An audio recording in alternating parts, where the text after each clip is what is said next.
para que tengan a disposición, para que Giovanni no se preocupe. Aquellos que están en campo que a veces tienen dificultades para llegar, nosotros lo entendemos perfectamente.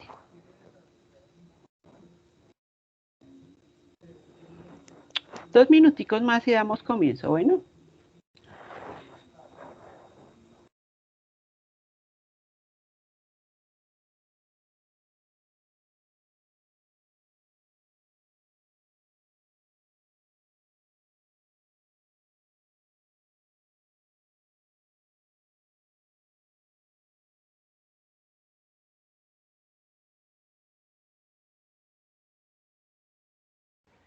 Hola Rocío, Hans, doctor Fernando, ¿cómo me les va?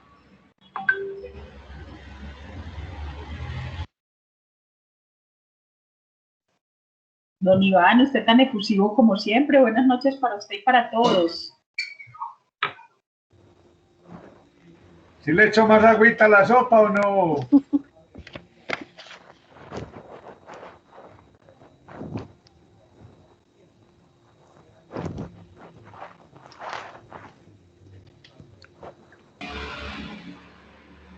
Profe, es que a Elba le gusta esa canción y la otra que es Amiguis con Derechos, que le gusta cantarla encima de las escaleras.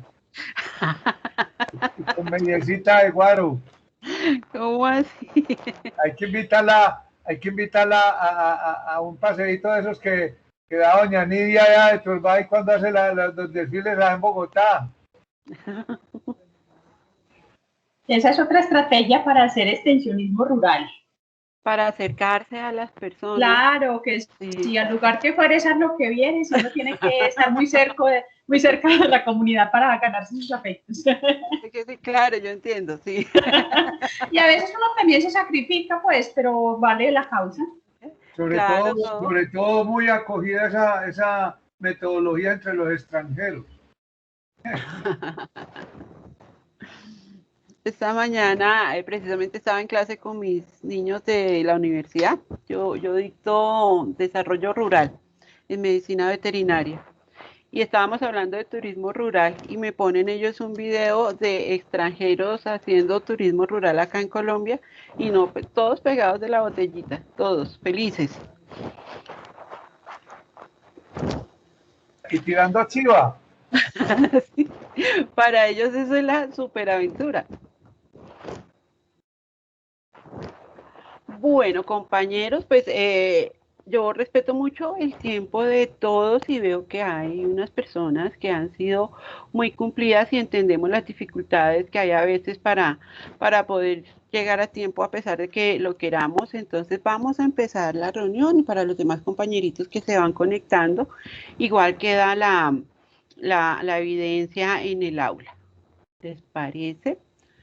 Bueno, entonces ya nos conocemos. Pero pues les recuerdo para quien no se acuerde, mi nombre es Leonor Hernández, yo soy docente de tiempo completo de medicina veterinaria y de zootecnia en Uniagraria, soy encargada y además soy coordinadora de extensión.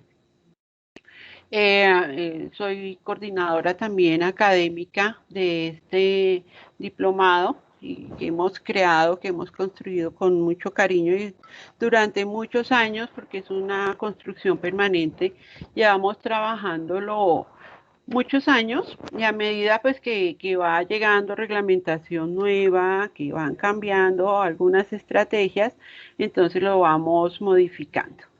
De eso se trata, pues porque este tema de extensión y de trabajo con comunidades es muy maleable y lo podemos manejar desde diferentes ámbitos.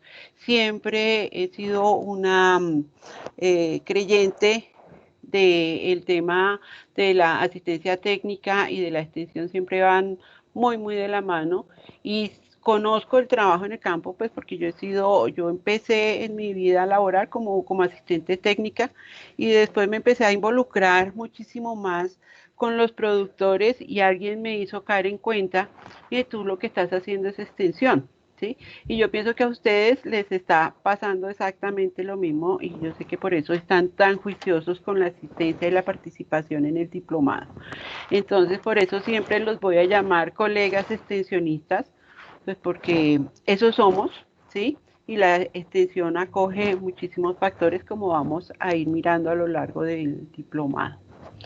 Yo lo primero que voy a hacer es compartirles un momentico la pantalla porque quiero mostrarles el aula para que vean, voy a compartir de una vez sonido, para que vean que el material de clase ya lo tenemos cargado al aula. Entonces nosotros somos el grupo 2, ¿cierto? ¿Me están escuchando? Sí, muy Sí, bien. señora. Muy bien. Vale, listo, mira. Bueno, siempre me gusta recordar lo que tenemos ahí porque todo el material que vamos a dejar acá, que estamos dejando, es de ustedes, es para que ustedes lo descarguen. Yo a veces coloco cositas documentos extras que nos ayudan a ir complementando nuestra biblioteca. Estamos en esta parte, entramos a contenidos, como han podido ver, las temáticas que han visto con el profe Ligorio. Ahí están, sesión 1, toda la parte primera de gestión de la extensión, evolución de la extensión rural, ahí la tienen, diagnóstico participativo, que fue todo lo que vieron con el profe Juan, y esto es lo que vamos a mirar nosotros.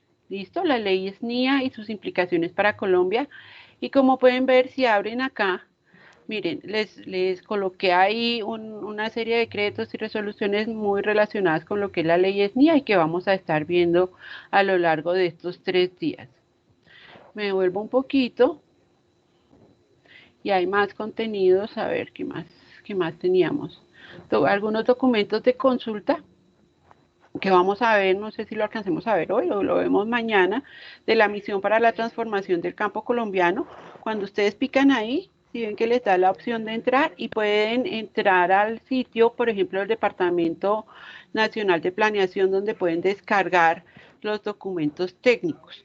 Son tan pesados que no se los puedo colgar ahí, pero sí los pueden descargar ustedes picando ahí y les da la opción más adelante de descargar. Cuando ustedes pican ahí, y es muy bueno que los tengan porque son documentos técnicos de diagnóstico, pues que nos aportan mucho para el conocimiento y reconocimiento, porque ustedes ya conocen muy bien sus regiones, pues de las regiones, una serie de trabajos adelantados que nos aportan mucho al desarrollo de nuestro quehacer.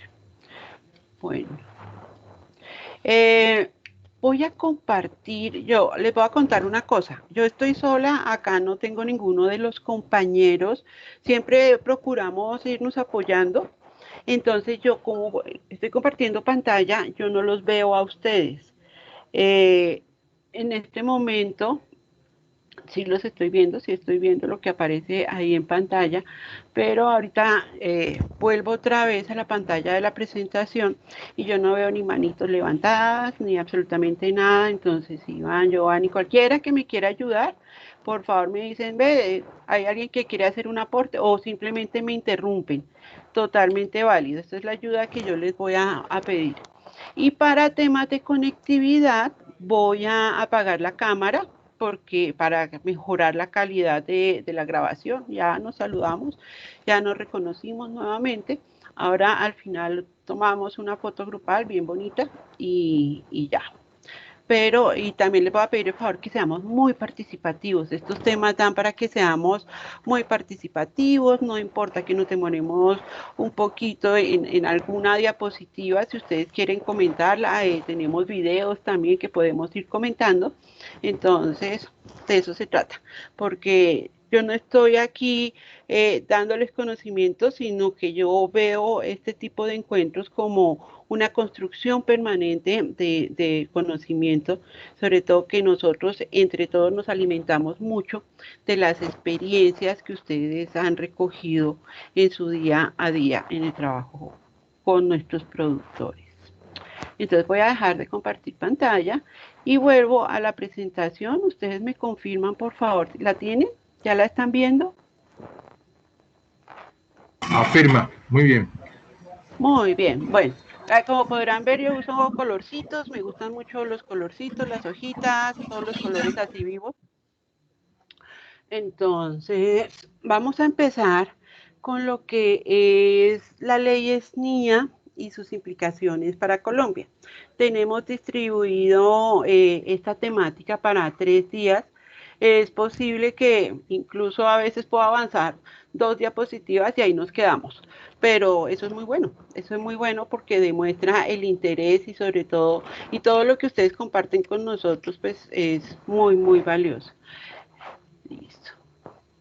Ahora no me andó, ya. Listo. Empezamos diciendo pues que desde el punto de vista de la política pública, si nos retrocedemos más o menos unos 50 años, la asistencia técnica agropecuaria que nosotros reconocemos siempre como ATA, en Colombia ha estado incluida en la agenda gubernamental de los diferentes gobiernos. Este tema de asistencia técnica ha sido promovida mediante diferentes normas, políticas, programas y proyectos que muchos de ustedes conocen. Estos en su mayoría han sido coordinados desde el Ministerio de Agricultura y Desarrollo Rural, pues que también ha cambiado de denominación, implementados también y ejecutados por diferentes entidades. ¿Cuál es la función del ministerio? Es pedir la norma, y decir quiénes van a ejecutar las acciones que ellos están proponiendo en marco de las normas. Como ustedes bien saben, cómo ha sido la dinámica de la política y a partir de diferentes líneas de desarrollo, hemos variado mucho ese tema. Antes, ustedes sabían que las políticas, las acciones, programas y proyectos se hacían desde arriba, ¿sí? Personas, sí, muy estudiosas, muy inteligentes, muy buenos lectores que de vez en cuando salen, pasean y se van a la finca, regresan, pero detrás de un escritorio, desde ese espacio, estaban diciendo, y nos estaban diciendo a todos, miren, el problema del sector rural es este, ¿sí? Entonces, reformas agrarias, ley una, ley otra, programas, creación de instituciones, pero todo se hacía de arriba hacia abajo. Hoy en día, gracias a Dios, existe el desarrollo rural con enfoque territorial que acoge una metodología, pues que ya se había empezado a trabajar desde antes, y es la construcción, ¿sí? De abajo hacia arriba, y creo que eso lo miraron con Juan Camilo cuando trabajaron el tema de diagnósticos, ¿sí? Entonces, una de las claves del desarrollo rural es entender el territorio, pero no solitos, ¿sí? Sino de la mano con nuestros principales protagonistas, que son los habitantes del sector rural, son nuestros productores, sus familias, y desde ahí abajo recoger todas las necesidades e ir escalando esa problemática para que las políticas que se formulen ya sean más pertinentes y den soluciones certeras a las problemáticas que nosotros vamos encontrando en territorio. ¿Estamos de acuerdo? Como vamos a tocar algo de historia y si ustedes conocen más historia, nos pueden ir apoyando en este sentido. Eh, en ese sentido, el ministerio, por ejemplo, contacta a diferentes entidades para que se haga el desarrollo de las políticas y los programas que desde allí se proponen. Entonces, están los gremios, están con los famosos PGAT, está la CCI, por ejemplo, que es una sociedad, es una empresa que nosotros conocemos como economía mixta, ¿sí? En parte privada y en parte pública, que también se encarga de la ejecución de diferentes programas. Le damos cabida también a ONGs, ¿sí? Que también están aportando al desarrollo de estas políticas que se han formulado. los profesionales, sí, las asociaciones de profesionales también están aportando con un trabajo muy fuerte y ese aporte, por ejemplo, para la expedición de la ley 1876 estuvo Luis Carlos Leiva muy pendiente, asistiendo juiciosamente a las sesiones de trabajo y a las mesas de trabajo que se hicieron. Nosotros desde Unión Agraria, representando la academia, productores, gremios estuvieron sentados en esa mesa de trabajo, pero pues aún así el resultado no fue perfecto, pero pues se ha tratado de ir perfeccionando un poco del tema de la ley a partir de decretos reglamentarios, resoluciones que ayudan a ir subsanando lo que fue la primera formulación y expedición de la ley el 29 de diciembre del año 2017. ¿Listo? Entonces, básicamente con esto yo les quería decir que directamente el ministerio no ejecuta, pero sí propone y da línea para que se haga el desarrollo. Bueno, eh, a través de que se hace también, pues de las diferentes entidades que hemos mencionado, pero a través también de las unidades municipales de asistencia técnica agropecuaria en muchos lugares, y ustedes lo saben más que yo. A veces este nombre ha desaparecido, son pocas las humatas que todavía se nombran como humatas y se están manejando, dependiendo del municipio, se están manejando desde la Secretaría de Desarrollo Económico o desde la Secretaría de Medio Ambiente, etcétera, etcétera. Y pues vemos también cómo ha cambiado la denominación. También tenemos los centros provinciales de gestión agroempresarial que también vigilan el tema de la aplicación de esas políticas que están haciendo a partir del trabajo colectivo hoy de todos. Y pues y las EPSAGRO, que hoy en día, ¿cómo se denominan?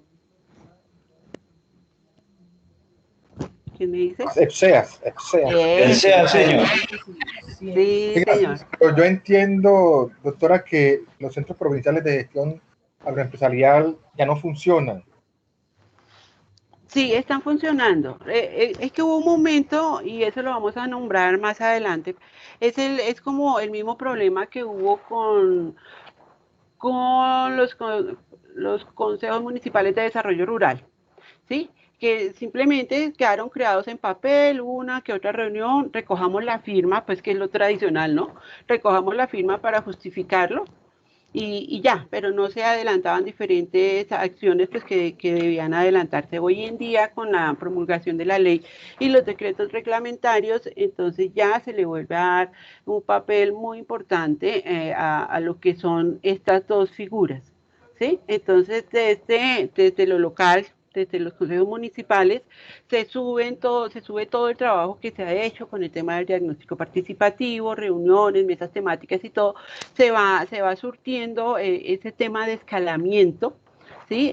Llegan hacia los centros provinciales y ahí sigue subiendo la necesidad y las propuestas hasta llegar a donde deben llegar para la promulgación de planes, programas y proyectos. Profe, hoy se está viendo la consolidación de provincias Sí. y van a prácticamente con casi la misma figura de los centros provinciales, pero con una cobertura más amplia porque prácticamente cogen todos los aspectos, no desde el tema agroempresarial o rural, sino que cogen más sectores. Sí, y tengo entendido que el tema se está manejando tomando en cuenta diferentes aspectos mejor dicho, ya la figura de departamento para este tema ya se deja de lado. Pues obviamente debe haber unos recursos que cada departamento se destinan para esto, pero como tú dices, no solamente se denota el tema productivo, agroempresarial, sino otros temas, por ejemplo, de similitudes en la geografía, en el paisaje, ¿sí? Aspectos sociales que comparten en muchos casos. Y eso es todo lo que está contemplando ahorita el desarrollo rural con enfoque territorial, ¿sí? Entonces, y eso tiene una ventaja, hoy en día tiene una ventaja porque antes las políticas, sobre todo los planes y programas, proyectos, se formulaban de una manera muy macro, pero no tomaba en cuenta las características del territorio, que hoy en día ese manejo provincial sí lo toma en cuenta. Entonces, una política de desarrollo es diferente para Putumayo como lo que puede ser para el Urabá. Eso es una ventaja que se tiene en el manejo que tú estás mencionando. ¿Seguimos? Miremos a ver si pasa. Listo. Bueno, en el año 2012 el Ministerio de Agricultura diseña y reglamenta varios instrumentos para acceder al servicio de asistencia técnica agropecuaria, usando diferentes mecanismos de convocatoria pública que en un principio permitirían en algún momento focalizar los recursos limitados e ir aumentando la cobertura progresivamente hasta contar con un servicio universal. Ahorita vamos a ver alguna cifra que tenemos del Censo Nacional Agropecuario, pues alarmante cuando se hace el censo, pues que ya han pasado varios años, ya vamos a cumplir varios años del último censo que se hizo, pero fue en la misma década en donde la cobertura de los servicios de asistencia técnica era muy, muy bajita. Entonces, la idea del ministerio a partir de ese año era buscar una estrategia que permitiera aumentar en algo la cobertura, sobre todo para el pequeño productor, no tanto para el mediano, pero sí para el pequeño productor, que siempre ha sido el más afectado pues por todos los embates de política deficiente, de olvido, de guerra, de desplazamientos, etcétera, etcétera, y son los que más apoyo requieren y sobre los que más hay que trabajar. Es su orden, entonces pequeño, mediano y el gran productor en estos servicios de asistencia técnica, sabemos que ellos tienen los recursos para acceder a sus propios técnicos para desarrollar estos proyectos. ¿Listo?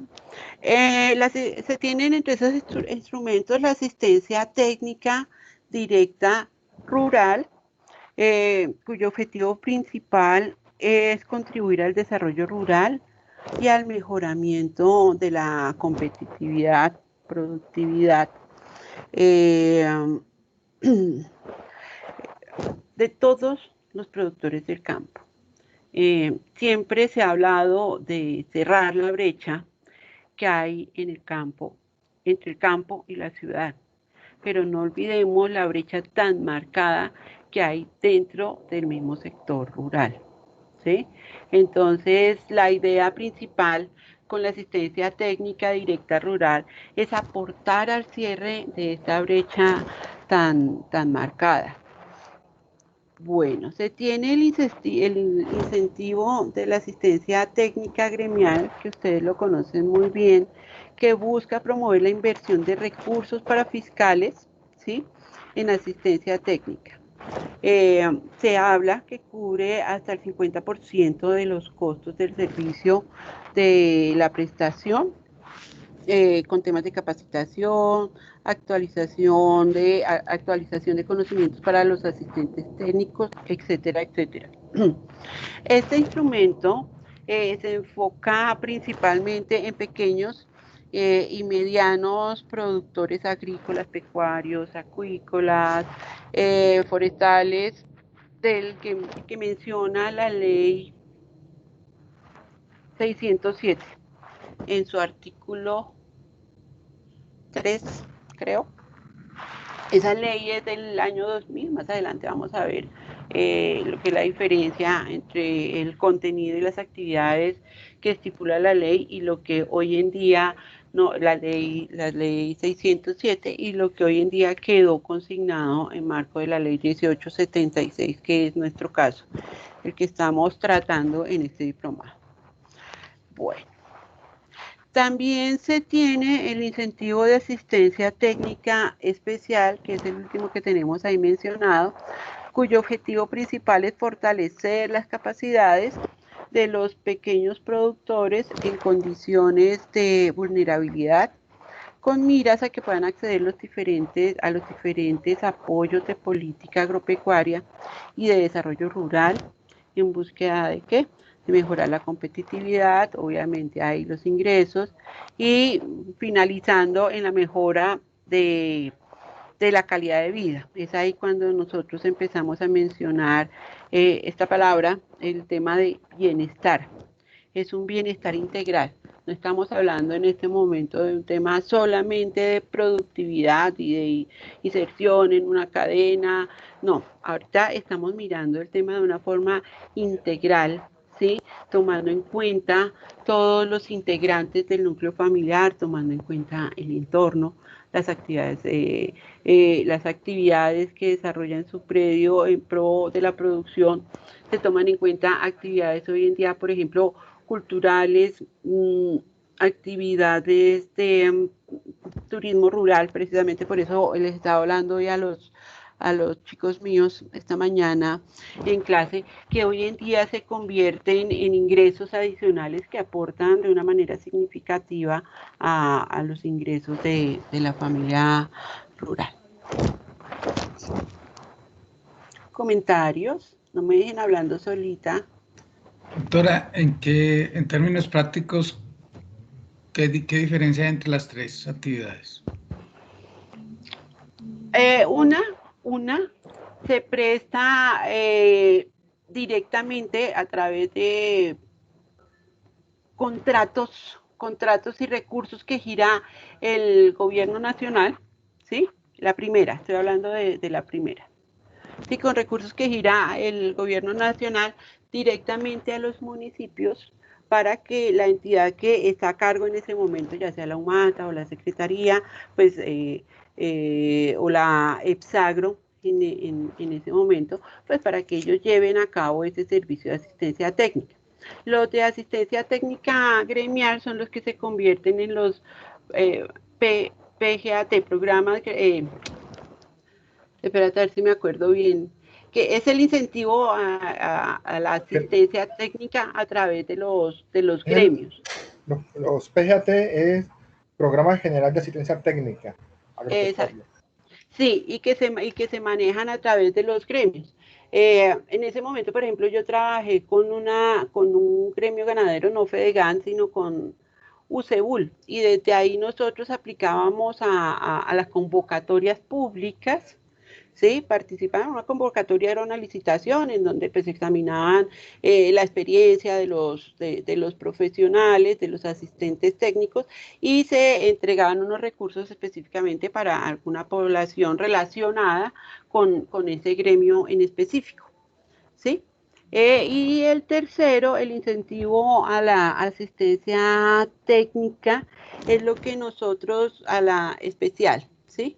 Es lo que nosotros conocemos hoy como los programas especiales que se consignan en los PEDET, que eso vamos a ver más adelante, que es la asistencia técnica que se presta directamente a los productores que se encuentran en condición más vulnerable, ¿sí? Entonces se centra en ese momento, estamos hablando del año 2012 mucho, se centra en el tema de fortalecimiento de las capacidades de los productores para pues dejar capacidad instalada en el territorio y que no tengan que depender siempre de que haya una UMATA o que haya una asociación de profesionales o una Sofrucol siempre al lado de ellos, sino que ellos puedan despegar solitos después de hacerles un acompañamiento especial que incluye ese tema de fortalecimiento de las capacidades.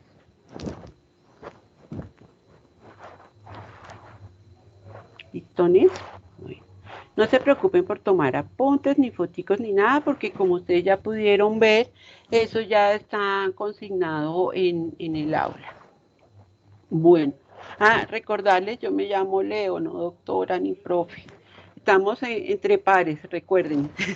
Entonces, me dicen doctora y no sé a quién le hablan. Bueno, Hablemos un poquito del tema del capital humano, que nosotros conocemos como el factor estratégico más importante para lograr el desarrollo de las naciones, ¿cierto?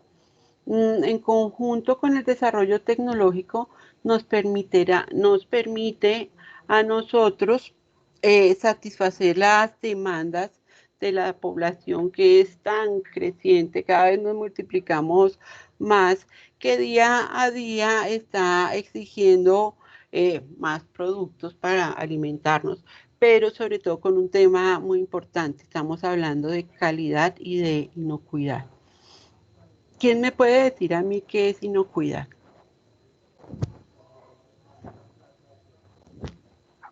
Profe, inocuidad es la garantía de tener unos productos sanos. ¿Sí? Uh-huh. Perfecto. O inocuidad, ¿cierto? Es una condición, ¿cierto? De un producto libre de cualquier contaminante, bien sea físico, químico o microbiológico.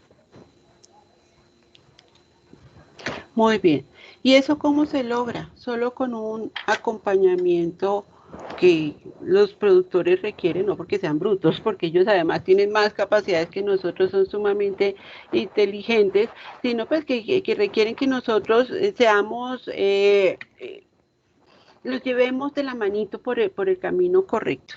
Y hay una cosa muy importante, y siempre lo voy a resaltar, y es posible que me vuelva cansona y repetitiva con este tema. Nosotros no vamos a desvalorar el conocimiento tácito de ellos. Es más, nosotros debemos, y yo sé que ustedes lo hacen, valorar mucho ese conocimiento, ¿sí? La idea es llegar, mirar con él, de la manito con él y decir, ¿qué estamos haciendo? Cuéntame qué es lo que haces tú acá. Y hay muchas prácticas que son válidas que nosotros las retomemos y que las sumemos con el tema que nosotros les estemos llevando para el tema de su productividad, ¿sí? Pero siempre debemos reconocer ese tema. Eh, yo sé que ustedes saben esta historia, no recuerdo si la vamos a repetir ahora, pero el tema de la Revolución Verde.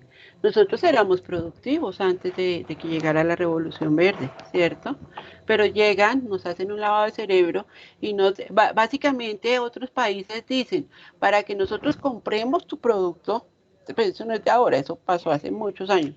Cuando nosotros compremos tus productos, entonces tú abres las puertas de tu país, ingresamos unos insumos que te van a volver muchísimo más productivo, te van a generar muchísima riqueza y así nosotros estamos comprando todo lo que tú produzcas. ¿Sí? Entonces todo ese conocimiento tácito, ese conocimiento ancestral se fue perdiendo a partir de eso. No sé, no los conozco a ustedes en persona, pero no sé si alguien tenga algún testimonio relacionado o algún conocimiento que nos pueda reforzar este tema de la Revolución Verde.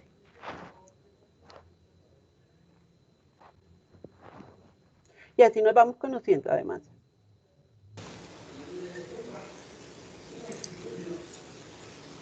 Buenas tardes. Hola. No te veo, pero cuéntanos quién habla.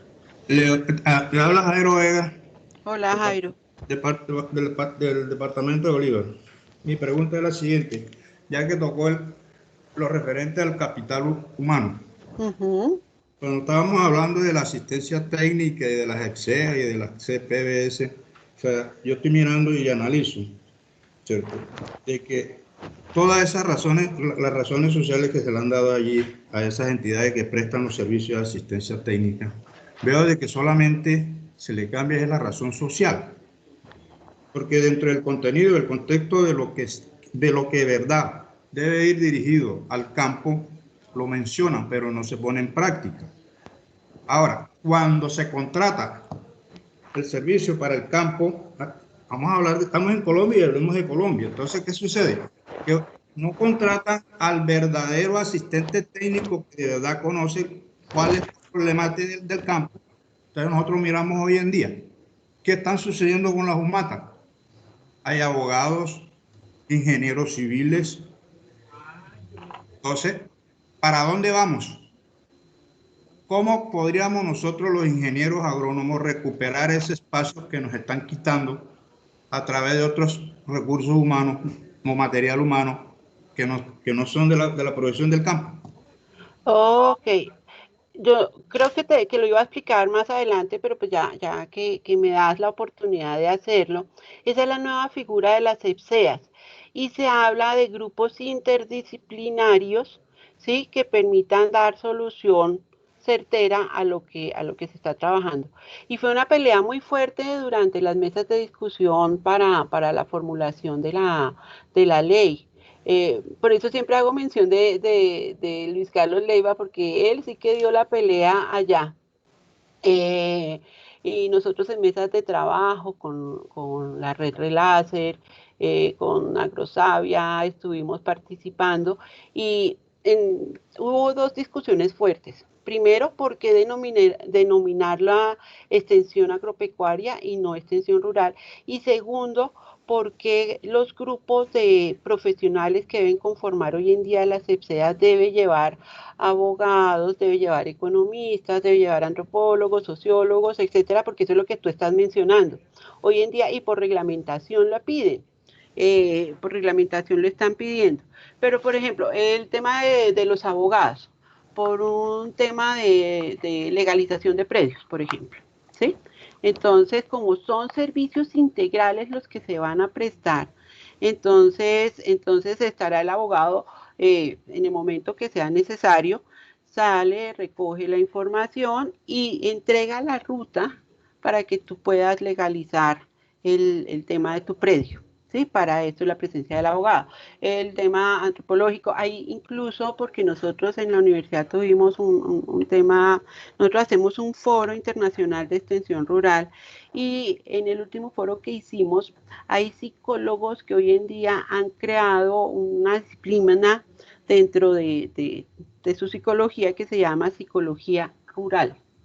Imagínate. Y que uno piensa que no, ¿y qué va a hacer un psicólogo en marco del desarrollo rural, en marco del desarrollo de capacidades? Pero fíjate que dentro de estos psicólogos, y yo no sé si ustedes lo hayan leído, se encuentra Fernando Landini. Les voy a colgar en el aula información. Y resulta que él sí ha salido a territorio, es más, ha vivido más en territorio que en lo que ha sido su ciudad, y recoge muchas experiencias y muchos saberes que llevan a mejores prácticas de la extensión rural. ¿Sí? Los economistas siempre han aportado significativamente, pero déjame que más adelante vamos a profundizar ese tema de la conformación de las EPSEAS y el por qué. ¿Listo? Muy bien, muy bien. Profe, pero Cuéntame.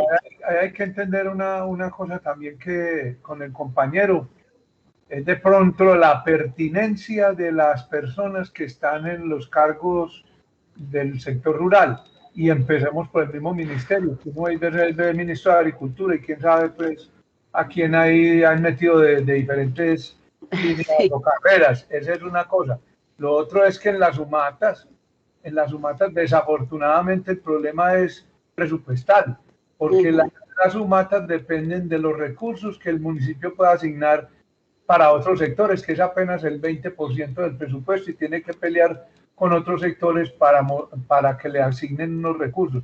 Y a escasas formas, pues le podrá dar para sostener un profesional encargado de manejar la unidad municipal de asistencia técnica. Sí, y hay para el profesional, pero no para la gasolina de la moto, por ejemplo. Sí. Y lo otro ya con las EPSEAS, ¿qué es lo que se va a hacer? O sea, reemplazan la figura de las EPSAGROS para poder entrar en el tema de contratación para prestación del servicio de ya esa extensión agropecuaria y integral, pues, y donde va incluida una asistencia técnica. Ahí es la situación. Sí, esa es la situación. Sí, y nosotros pues como profesionales agropecuarios lo reconocemos. Mi profesión es, por ejemplo, yo soy zootecnista. Entonces, obviamente nosotros nos encontramos, imagínense la pelea que hay hoy en día con la nueva reglamentación que trae las funciones del médico veterinario y las funciones del zootecnista. Y en el borrador de eso nos han quitado a nosotros los zootecnistas mucho campo de acción. Imagínate. Entonces yo entiendo a los ingenieros cómo se sienten cuando hay, es que hemos visto ministros de agricultura que están ahí y su única experiencia en el sector rural es que tienen ganado o son caballistas. ¿Sí? Eso es una cuota política. Es una cuota política, profesora. El tema es de formación, de la formación en el sector, porque yo tengo evidencias de humatas que han sido manejadas por tecnólogos agropecuarios y han sido exitosas. Y a donde ve uno otras manejadas por agrónomos y es una cosa muy brava. O sea, ahí hay de todos los colores y sabores y todos tienen un nivel de profesionalismo que puede ser aprovechado para el trabajo. Por eso ese modelo de la integralidad ahora en la CESAGRO es interesante. Sí, señor. Sí, ¿alguien más iba a hablar? Sí, profe, Hola. no sé si yo. Creo que eras tú. Bueno, perfecto. No, es que quiero pues como intervenir en tres aspectos, no sin antes pues dejar claro que la pregunta que usted hizo fue frente a la Revolución Verde, frente a lo que no voy a hablar pues porque no tengo mayor conocimiento. Me imagino que debe dejar ahí sobre el tintero para que alguien nos ilustre frente al tema. Okay.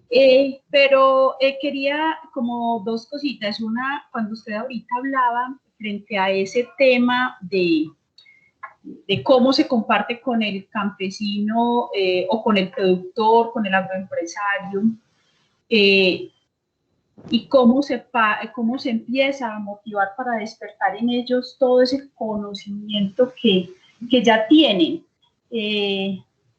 Trato siempre cuando voy a las escuelas de campo, que es la metodología que aplicamos desde Asobofrucol y que lo que busca es un intercambio de saberes.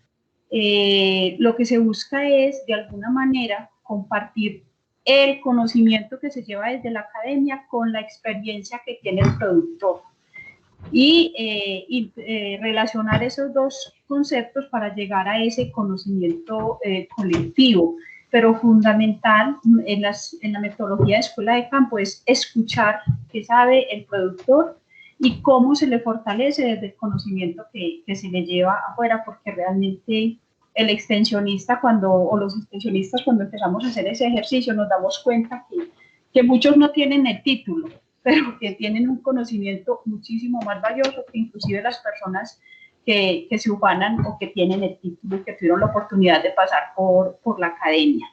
Ese es uno de los temas que quería expresar. El otro, con lo que dice el compañero, de que a veces hay muchos profesionales en los campos que uno dice, ¿por qué están ahí?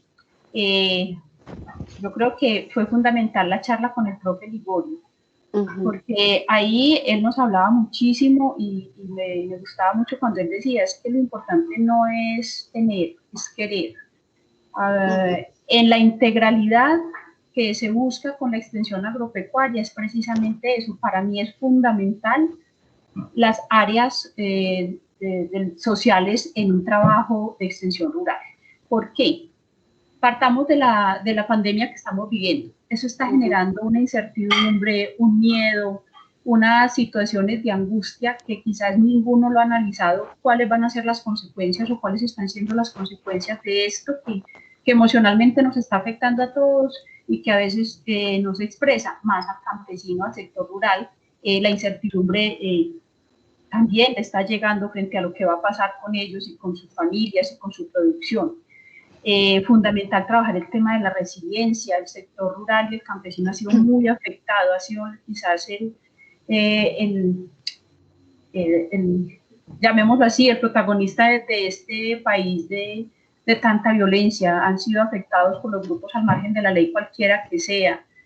Entonces, aprender a ser resilientes y a continuar a pesar de él, ahí hace falta ese tema del profesional, por ejemplo, en psicología, el tema de la violencia intrafamiliar, el tema de lo que está pasando con nuestras juventudes. Entonces, cuando uno empieza a mirar al ser humano integral, no solamente el que produce, el que se le va a dar asistencia técnica para recomendarle X o Y producto, para que su cultivo crezca y se fortalezca, pues hay que fortalecer a ese ser humano y a ese núcleo familiar que hace parte. Entonces me parece que de las cosas positivas que le veo inclusive a las ERCEAs hoy ha sido la integralidad de los profesionales que la van a conformar, porque es de la forma que vamos a llegar de manera integral a nuestros productores. Quería solamente eso, profe, muchas gracias. Muchas gracias a ti, y siempre con el mismo fin, ¿no? En la búsqueda del bienestar. Bienestar no es solo el tema productivo, sino pues es un bienestar estamos hablando de manera integral. ¿Listo? Bueno, en este capítulo que nosotros estamos revisando hoy, pues estamos viendo lo que son todos los antecedentes que llevan a la formulación de la ley SNIA. Es por eso que yo hago aquí mención a la reforma rural integral, que es el primer punto y el que más se discute en la mesa de diálogo de La Habana, que se realizó entre el gobierno nacional y la guerrilla de las FARC. ¿Listo? Este punto 1 reconoce la importancia de la asistencia técnica en el fortalecimiento de capacidades productivas de la economía campesina, familiar y comunitaria, de forma que el desarrollo de sus proyectos productivos sea exitoso y se estimulen procesos de innovación tecnológica. Fue el de más amplia discusión, y acá podemos hablar muchos temas y yo quiero porque todos podemos tener diferentes puntos de vista, pero pues, y a partir de cosas que yo diga, yo no tengo siempre la razón, sí, pero pues es lo que yo siento, el sentir cada vez que yo salgo a campo y regreso, llego con emociones encontradas, pero pues hago mucha referencia a este primer punto de La Habana. ¿Por qué? Porque es que nosotros todos sabemos que la guerra nace en el campo, ¿sí? Fueron dos grandes pasos, han sido dos grandes pasos que se dan con acuerdos de paz, uno grande con la guerrilla del M-19, ahora otro grande con la guerrilla de las FARC. Pues obviamente no han sido acuerdos perfectos, tanto así que todavía tenemos focos de violencia, pero pues son pasos significativos, pero pues y se hace énfasis principalmente en lo que es el sector rural. ¿Por qué? Pues porque allá es donde más se afecta, ¿sí? En algún momento la guerra nace por un tema de partidos políticos, una guerra absurda de partidos políticos. Más adelante entonces viene el tema de la distribución de tierras, que a partir de diferentes reformas agrarias se ha tratado de mejorar la situación, pero según lo veo yo, lo veo cada vez más complicado. Y eso lleva al nacimiento de las guerrillas, después llega el tema del narcotráfico, entonces uno financia al otro, después llega el tema de los paramilitares, y ¿quién está en el medio? Siempre va a estar, es nuestro productor, ¿sí? Entonces, el que tiene que emigrar, el que tiene que abandonar, o al que no le llegan recursos, al que le mataron al tío, al hermano y al hijo mayor. Entonces, por eso la reforma rural integral fue la más discutida, ¿sí? Y de la cual se da pie a la formulación de esta ley. Profe, buenas Cuéntamelo noches. todo. Hola, ¿quién habla, porfa? Mucho gusto, mi nombre es Freddy Castillo. Qué gusto, Freddy. En cuanto a lo que tú dices de que la guerra nace en el campo, no nace en el campo, se ha realizado en el campo, se ha llevado a cabo en el campo, pero por las malas decisiones de los políticos que se han elegido siempre, y pues que siempre van por encima y a ellos no les interesa nada sobre la clase media, la clase baja. Entonces, por eso es que nace prácticamente la guerra y nace la guerrilla, nace el narcotráfico. ¿Por qué? Pues porque hay gente que se encarga o gente que quiere beneficiar al campo, de cierta forma, entre comillas, pero siempre ellos van por delante. Y uno de los que más ha dado duro es la clase política. política que pues básicamente son los que nos llevan a esto que se está viviendo, a esto que se está presentando también por el dominio, por el superpoder que es el dinero que les brinda a ellos, que roban prácticamente porque se están robando todo el dinero del Estado. ¿Quién es el Estado? Nosotros mismos. Pero ¿qué pasa? Que ellos son los que toman las decisiones, bien que mal, o bien, o mejor dicho, más mal que bien, son beneficiados ellos únicamente. Entonces, con esa observación quería hacer. Muchas gracias. Todos esos aportes son muy valiosos. Me acuerdo, hace unos pocos días estábamos almorzando aquí en la casa con mi esposo y con mi hijo y contándoles, ¿no? Yo siempre les cuento qué es lo que voy a dictar en clase. Y pues, ustedes son el segundo grupo, el primer grupo, pues estábamos hablando de lo mismo. Y en algún momento me decían, cuidado con lo que hablas, porque es que ellos pueden ser de un partido, de otro partido. Y yo digo, no, es que el pensar de todos aquellos que vivimos, que hemos caminado el sector rural, ¿sí? Que los conocemos, porque es que cada vez que vamos a una finca ellos se convierten en parte nuestra. Yo pienso que el pensar de todos nosotros es el mismo, ¿sí? Entonces, y con eso que acabas de decir, lo estás reafirmando, ¿sí? Aquí no hay, lo que nosotros vivimos allá, lo que nosotros sentimos todos los días que salimos a campo, eso no lo siente nadie más. Eso no tiene que ver con un partido político y otro, pero sí nos lleva a pensar a nosotros en un abandono gubernamental, sin importar cuál sea, ¿cierto? ¿Alguien más iba a hablar? Yo sentí ahí un micro abierto. Listo.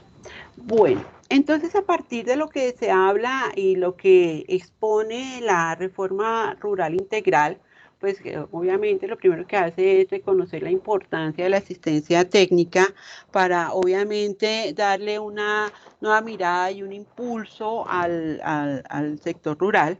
Es decir, entonces los asistentes técnicos y los extensionistas se convierten en actores, se supone que más fuertes para dar ese debido impulso y sobre todo que se van a disponer de más recursos para poder hacerlo, ¿sí? Porque una cosa es tener toda la voluntad política, pero otra cosa es tener los recursos.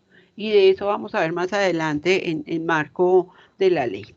Entonces, para dar cumplimiento a esta necesidad del sector rural, es cuando el gobierno nacional avanza en la expedición del nuevo marco normativo para la prestación del servicio de extensión agropecuaria, en marco, pues la que nosotros conocemos como la ley 1876 del 29 de diciembre del 2017. Esta ley que dice, por la cual, ¿alguien sabe? No. Bueno, por la cual se crea el Sistema Nacional de Innovación Agropecuaria y se dictan otras disposiciones. Es por eso que la conocemos como la Ley SNIA, Sistema Nacional de Innovación Agropecuaria, o la Ley 1876. Para seguir pues adelante con este capítulo de los previos a lo que es la ley SNIA y sus implicaciones para Colombia, entonces vamos a hacer un breve recorrido en lo que son los antecedentes y conceptos que enmarcan la promulgación de esta. No sin antes contarles que la ley no es perfecta porque esta se promulga en un periodo de fast track, que es ustedes saben lo que es la promulgación, la creación de una ley aquí en nuestro país, ¿cierto? Entonces, que una mesa técnica, que una comisión del Senado, que, bueno, los periodos son muy largos, pero una vez se firma el acuerdo de paz, se da un tiempo límite para que se expida la reglamentación, se expidan las leyes que puedan darle viabilidad y darle cumplimiento a lo que se está firmando.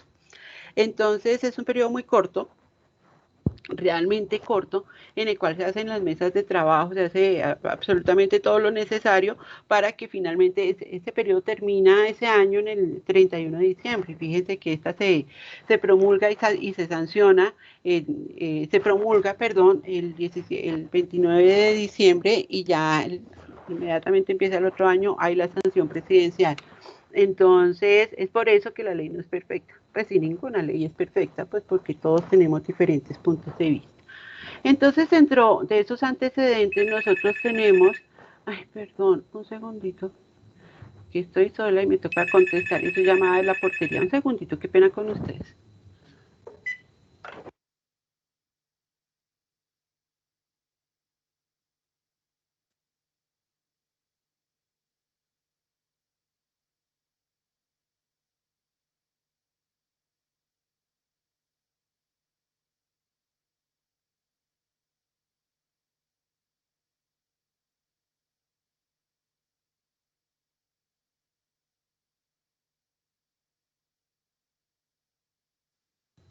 Qué pena, volví, qué pena con ustedes, pero es que tengo el citófono aquí pegado a a la clase. Bueno, entonces entre esos antecedentes, ¿sí me están escuchando ahora? Sí. Tenemos el tercer censo nacional agropecuario. ¿Me escuchan, chicos? No sé si prendí el micro. Sí. Sí, señora. Okay. Sí, señora. Gracias. Gracias. Eso es lo que pasa cuando uno trabaja desde casa, que todo ocurre. Para ver el tercer censo nacional agropecuario, pues que dice que nos lanza la primera alerta, les tengo un video muy cortico. Lo voy a poner y ustedes me confirman si están escuchando. Bueno.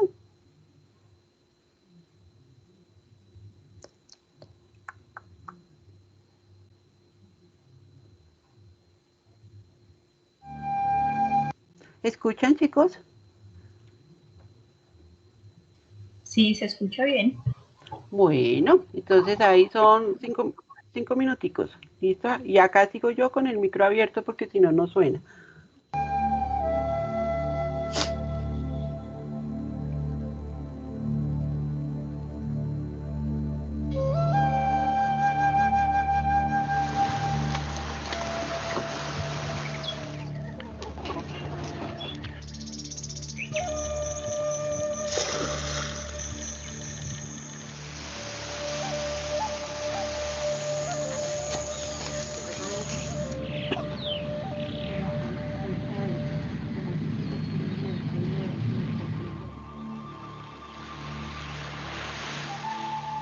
Yo me voy contigo, negra del alma, te va y me deja solo. Yo me voy contigo, negra del alma, te va y me deja solo.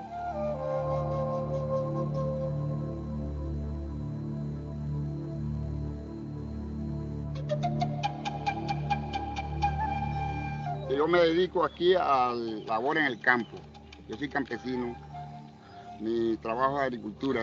Se siembra aquí el maíz, la yuca y el ñame. Y a pesar de todo, la persona no vive solamente de eso. Hay veces que la persona tiene sus animales, tiene ganado, para de ahí solventar la situación de su casa. Aquí dependemos de una de las funciones de la parte productiva, que son los criaderos de sábalo. Los sacamos de 5 meses a 1 año y de esa forma obtenemos nuestro sustento de cada día. Y el código del área, ¿no?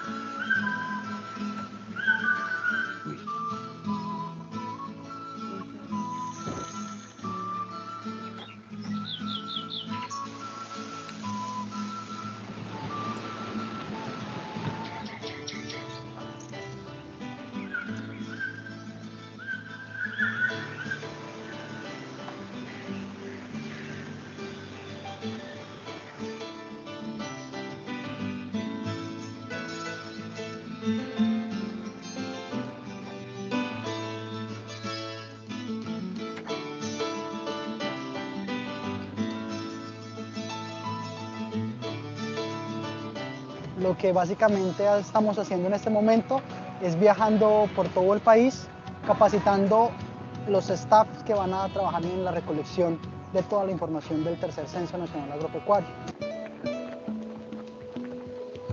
El monte es la vida. ¡Vamos, profe!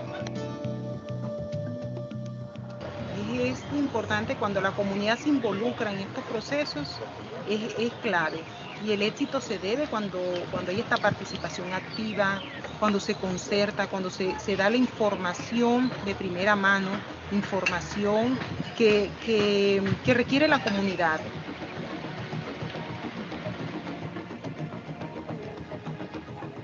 Muchas comunidades pues se van a beneficiar porque entonces a nivel nacional se va a saber qué cultivos tiene, qué frutas, qué árboles forestales tiene.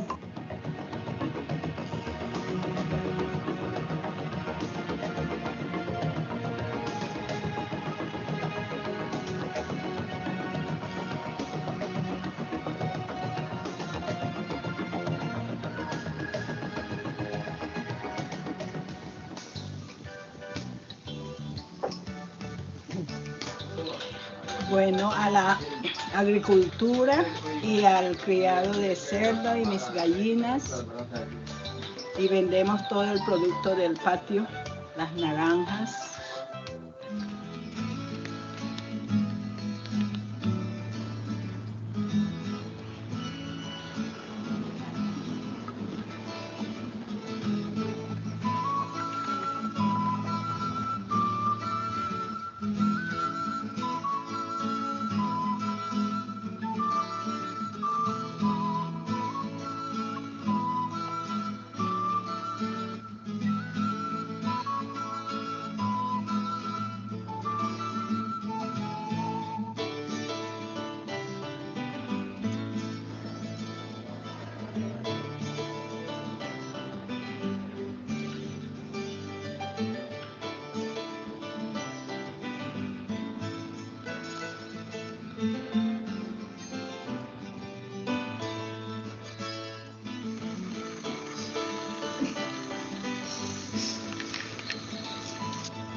Listo, chicos, chicas, compañeros.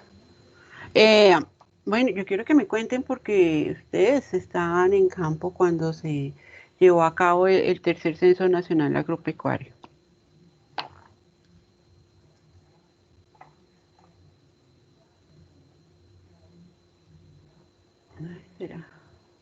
No había ningún censador en campo cuando yo estuve en campo. ¿Verdad? Eso sí es más triste.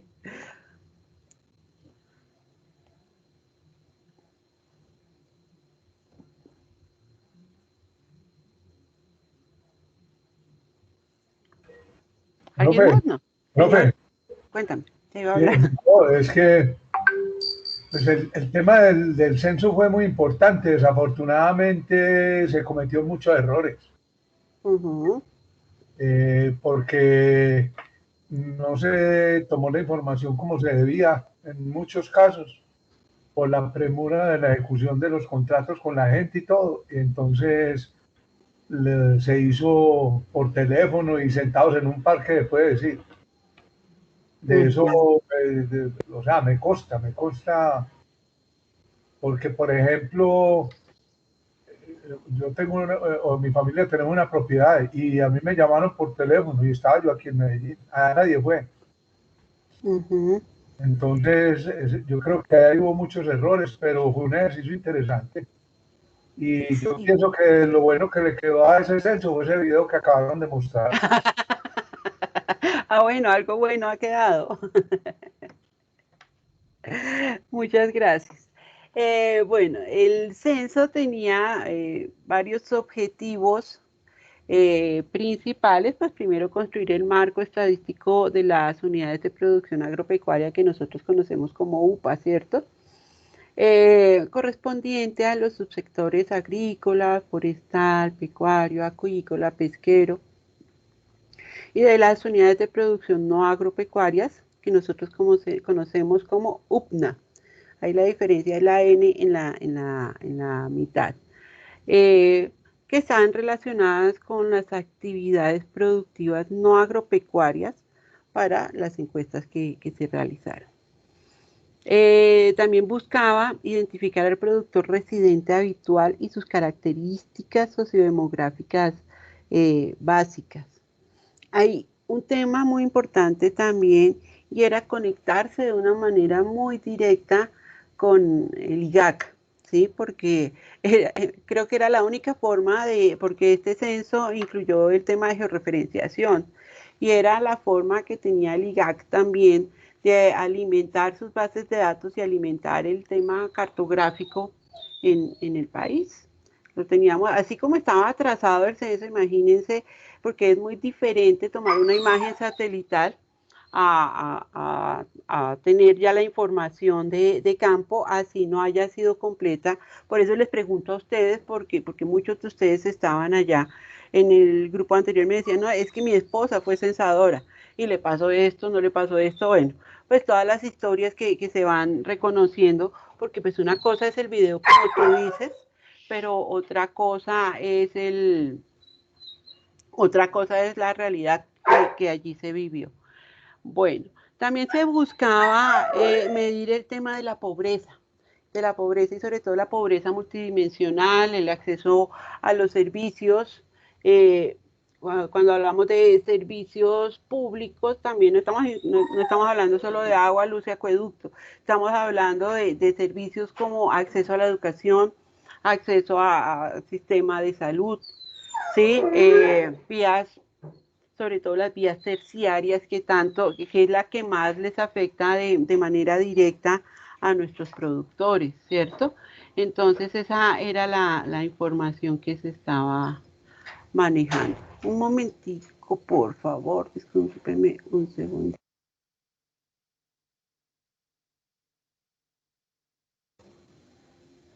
Gracias. Ay, listo. Y medir también el inventario pecuario, pero pues eso es muy subjetivo, porque si ustedes llegan a preguntarle qué tiene usted, cuántas vacas, cuántas ovejas tiene, cuántos palos de mango tiene, muchos de ellos no lo sabían, ¿sí? Y lo que tú dices, el tiempo fue muy limitado, realmente el tiempo fueron 11 meses de trabajo directo en el campo, ¿sí? Ya después el tiempo restante se lo tomaron para hacer análisis de esa información e ir lanzando unos boletines, pues porque no lo lanzaron todo al mismo tiempo. Es más, no hay un documento que compile todos los resultados, sino hay una serie de boletines que es de los cuales tú recoges la información. Entonces así se trabajó y esos son los resultados que se tienen. Listo. Yo quería resaltar, señor, cuéntame. Pero esto yo pienso que un resultado importante del trabajo del censo es que nuestro país está muy mal de información y de estadística, porque eso no cuadra con ninguna de las que se tenían, ni del ministerio, ni de las gobernaciones, ni las EVA, ni nada de estas cosas. O sea, no ha podido casi como encajar, o sea, completamente una información que se sacó ahí, otros tienen otra, y ahí muestra pues que estamos muy mal. El país, si no toma una decisión y de invertir unos recursos, como lo hizo, por ejemplo, la Federación Nacional de Cafeteros con el censo cafetero, no se va a llegar a una información fidedigna. Sí, yo no sé si es mejor hacerla así como tú mencionas por gremios, ¿sí? O por, no sé, y después unificarla para tener algo más certero, pues que ya el compromiso sea, por ejemplo, a Sofrucol, entonces nosotros nos dedicamos a hortalizas y a frutales. Digamos, una locura, pues son ideas locas que a uno le nacen a partir de todos estos diálogos que mantenemos en nuestros cursos, en nuestros encuentros con los productores, etcétera, ver cuál sería la forma más certera para recoger esa información. Tienes razón. Bueno, yo quería hacer aquí un cuadro comparativo. Como pueden ver, nosotros hemos tenido 3 censos. 3 censos, eso no es nada, pero miren la diferencia de tiempo que hubo entre el segundo censo y el tercer censo. ¿Cuántos años pasaron? Y sobre qué información estábamos trabajando y sobre todo estábamos promoviendo política con una información muy, muy atrasada. Y hoy en día yo creo que del año 2014 acá ya estamos muy atrasados. Todo lo que ha pasado, ¿sí? Todavía sigue habiendo violencia en el campo, todavía el tema de tierras es un tema muy álgido, todavía no se ha, la ley sale en el año 2017 y cuántos planes departamentales se han empezado a implementar, ¿sí? Ya ha cambiado mucho, ya ha cambiado mucho. Bueno, pero pues esta diapositiva me dice pues que el censo fue inclusivo, que abarcó finalmente todos los departamentos, 113,9 millones de hectáreas, las UPAs, entonces cuántas contabilizaron. Dice que por primera vez cubre población étnica y no étnica, y la población que está ubicada en los parques nacionales naturales. Entonces dicen pues que fue, además, pues no sabemos qué tan cierto sea, reportan pues un gasto público muy alto para la realización de este censo. Bueno, entre los resultados que tenemos y que nos convoca en este caso a nosotros es el tema de la asistencia técnica. Aquí me habla del 16,5 de las unidades de producción agropecuaria de todo el país que recibieron asistencia técnica, ¿sí? Pero pues viéndolo realmente, quitémosle el 6%, ¿sí? Para que nos quede un resultado del 10%. ¿Por qué? Porque la mayoría de la asistencia técnica que se ha recibido es de los gremios que nunca han dejado de trabajar en eso. Entonces tenemos a la Federación Nacional de Cafeteros a través de la Fundación Manuel Mejía, que yo creo que ustedes conocen, y a través del profesor Ligorio la mencionó, y más adelante el profesor Rodolfo no, ¿ustedes ya vieron con el profe Rodolfo? No. El profesor Rodolfo se las va a mencionar de los trabajos que se adelantan desde la Federación Nacional de Cafeteros. El tema con Asofrucol. ¿Quién me cuenta más o menos cuántos años lleva trabajando Asofrucol sin descanso en el tema de asistencia técnica? A ver, de los primeros, a ver, que nos cuenten algo de historia de Asofrucol, porque Asofrucol no ha parado en el tema de la asistencia técnica.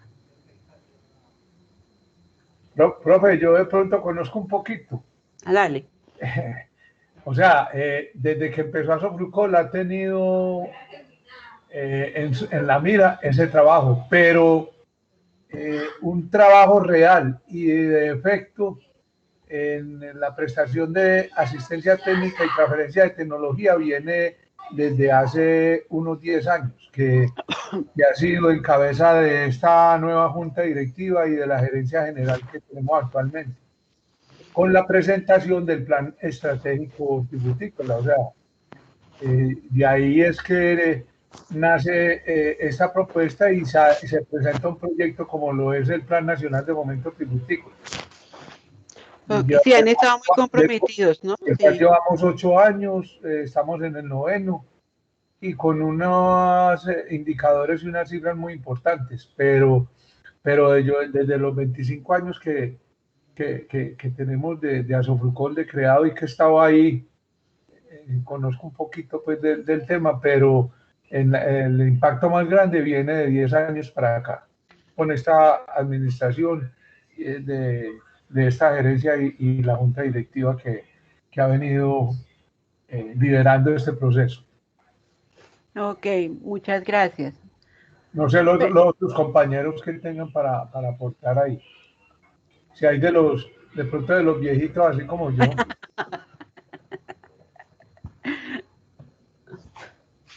No, pero los nuevos también pueden saber, claro que todos estamos aprendiendo acá. Sí, yo conozco porque no es la primera vez que tenemos acercamiento con Asofrucol. Cuéntame. No, era para corroborar un poco lo que dice el compañero de Asofrucol. Además, Asofrucol se ha distinguido dentro de estos 10 años que viene prestando asistencia técnica en sitios a donde hay instituciones que le corresponden, como decir, Agrosavia, el ICA, inclusive hasta las mismas UMATA de los municipios donde estamos nosotros prestando la asistencia técnica, que nunca se la ha llegado al productor. Y por eso hoy en día Asofurcol se puede identificar, se puede llevar ese orgullo. Y los productores se sienten contentos con la asistencia técnica que le presta Asofurcol hoy en día, que no solamente es asistencia técnica, los está capacitando, ¿ya? Y se le está apoyando en proyectos, asesorándolos desde el punto de vista de crediticio también. Entonces, por eso es importante. Era para corroborar un poquito lo que decía el compañero. Gracias. Gracias, colega. ¿Alguien más? Una de las experiencias más grandes que tiene parte de lo que están comentando los compañeros, parte de su quizás es uno de los éxitos más grandes, podríamos decir que es la Federación Nacional de Cafeteros. Yo consideraría que este 88% que aparecen ahí de los indicativos del censo, del tercer censo agropecuario, esa brecha se disminuiría en gran medida si en el estado realmente existiera una política agropecuaria, y no es que cada gobierno que llegue trata de enfocar algunos proyectos como el el del gobierno pasado, que fue Colombia Siembra, y no sé cuál es el de ahora con el presidente Duque, pero realmente es una política agropecuaria, y esa política agropecuaria debería incluir de manera específica todos los sectores agropecuarios productivos del país a través de federaciones, como el éxito que tenemos con la Federación Cafetera. Es difícil entender cómo la papa, que es algo muy particular de la canasta familiar, no solamente de los cundiboyacenses, sino también de los costeños, tenga tan bajos los índices de asistencia técnica. La yuca, lo mismo. La piña debe incrementarse porque los procesos de exportación van a llevar a una tendencia de que la piña, de pronto, a través de estas exportadoras, creo que puede ser posible, a través de estas exportadoras, de pronto enfoquen un poquito más al sector de la piña en aras de lograr la calidad, ¿entiendes?, que los mercados internacionales apetecen, cosa que sí se ve de pronto reflejado en el banano, que diría que el banano tipo exportación es un 66%, no, está muy bajo. Para mí está muy bajo ese índice, porque normalmente las exportadoras colocan un paquete técnico, ¿entiendes? Y entre ese paquete técnico está la asistencia. Semana a semana, durante las 52 semanas epidemiológicas. Entonces yo creo que este país debe mejorar en esa tendencia, de que realmente los gremios, ¿entiendes?, incluyendo la Asociación de Agrónomos de Colombia, puedan tener la participación en ese sentido de establecerle, ¿entiendes?, políticas agropecuarias a este país, y que podamos nosotros conllevar a la creación de muchas federaciones para tener el éxito masivo que se tiene, no solamente porque es que una golondrina no hace verano, como en el caso de Asofurcol o el caso de la Federación Nacional de Cafeteros. Muchas gracias. A ti, muchísimas gracias. Señor, yo tengo algo que aportar con respecto al trabajo que se viene adelantando con Asofurcol. Hemos adelantado por medio de Asofurcol, Javier de Sucre. Con Asofurcol, pues el trabajo que hasta donde tengo un poquitico de conocimiento, pues el departamento de Sucre, arranqué con ellos en el 2006 con algunas asociaciones que estaban vinculadas en el proceso de Asofurcol, pero lo que dijo el ingeniero es muy cierto. El trabajo que más impacto ha causado y que se viene realizando hace más o menos 10 años. Le doy gracias a Dios por la oportunidad que me ha dado de trabajar con Asofurcol, y pues llevo 10 años con ellos, también este es mi 10º año. Inicialmente pues se identificaron núcleos de productores. Entrábamos donde prácticamente ninguna otra entidad entraba. A mí me tocó la zona aguacatera de Carmen de Bolívar, San Jacinto, y era una zona de muy difícil acceso, y hasta allá logramos entrar. Empezamos a consolidar una base de esos productores, de esos núcleos de productores, y luego de allí surge el Plan Nacional de Fomento Hortifrutícola, el cual ha ido mejorando todo ese inicio, por decirlo así, y se ha enfocado en aspectos no solamente en aspectos técnicos, sino en el componente socioempresarial, en el componente de comercialización que va integrado también al componente socioempresarial, y pues se han formado, se ha fortalecido mucho el sector. En cuanto a censo, ¿en qué podemos aportar?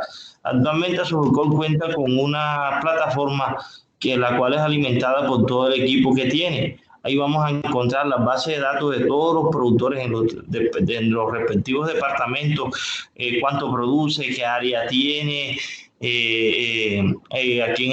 con quién está comercializando, todos los aliados comerciales que se dan, el apoyo que se le da también en la gestión de los recursos a través de las diferentes convocatorias que hay a nivel nacional, la gestión que se hace con las alcaldías, con las gobernaciones, y algo muy fundamental, el tema de comercialización ha mejorado mucho porque ya se tienen convenios de comercialización con diferentes aliados, diferentes asociaciones, y el enfoque que se le ha dado también a que las organizaciones que estamos atendiendo puedan acceder a mercados internacionales, y para eso pues se le ha apoyado con el tema de las certificaciones, ya sea buenas prácticas agrícolas, predio exportador, Global Gap, y hay otras certificaciones que en otros departamentos pues han avanzado mucho.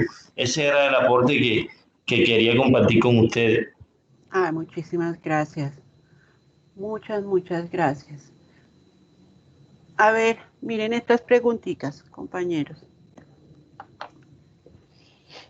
Para ustedes, ¿qué significa este resultado del tercer Censo Nacional Agro? Voy a leerlas las tres y ustedes a medida que vayan participando se enfocan en la que quieran. ¿Qué significa este resultado del tercer Censo Nacional Agropecuario? Esta es muy importante porque no todo el mundo está de acuerdo que el tema de pobreza está relacionado con el tema de la asistencia técnica. Entonces es muy importante que sepamos cuál es el punto de vista de todos nosotros. Dice, este resultado del tercer Censo Nacional Agropecuario está relacionado con los altos niveles de pobreza del sector rural en Colombia. ¿Será la ley 1876 la alternativa más acertada para lograr un mejor acompañamiento para el productor agropecuario? ¿Quién empieza?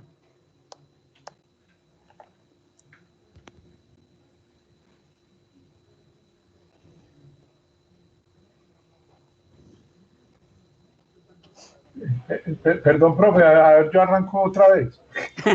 Gracias, dale. A ver, yo vuelvo y repito lo que dije ahora. El censo es un punto de partida para mostrar el estado tan grave que tenemos en el país con la información real. O sea, ahí mostró que realmente no tenemos información y que lo que se logró fue mínimo. Pues yo creo que no se alcanzó a cubrir la información en un 20%. Quedó faltando por hacer mucho y que fuera una información fidedigna. Y lo otro, pues ahí cuando habla de que con el tema de la pobreza, el censo y lo que se está hablando ahora con la ley 1876 en las otras dos preguntas, el tema todavía tiene que seguir en discusión porque le han tratado de dar un enfoque en algunos planes, documentos o trabajos que vienen a partir de esta ley 1876, como son los planes de extensión agropecuaria departamentales y esto, donde ha habido una presión muy grande con el tema de seguridad y soberanía alimentaria. Sí. Entonces se ha sesgado mucho hacia ese lado digo yo, pues, y lo digo personalmente, es que es muy importante ese aspecto, pero el país tiene que entrar a poner también una mirada en la competitividad y en lo que pueda aportarle a recursos al país para su funcionamiento, que es de esa mirada de apuestas exportadoras y de cosas, y eso no se logra sembrando 4 repochos y 4 lechugas en la casa, porque con eso no se sostiene una familia, pues eso es carreta. Que de pronto se calmen el hambre un poquito, es otra cosa, pero pero el tema de negocio como tal y que le genere unos ingresos que sea trabajar con unas áreas mínimas rentables por unidad, por líneas productivas que trabajen o lo que sea, ese es otro cuento. Muy bien, muchas gracias. Seguimos diciendo lo mismo. O sea, hay una serie de situaciones que realmente una ley no lo solventa. Ese es como pañitos de agua tibia para la fiebre.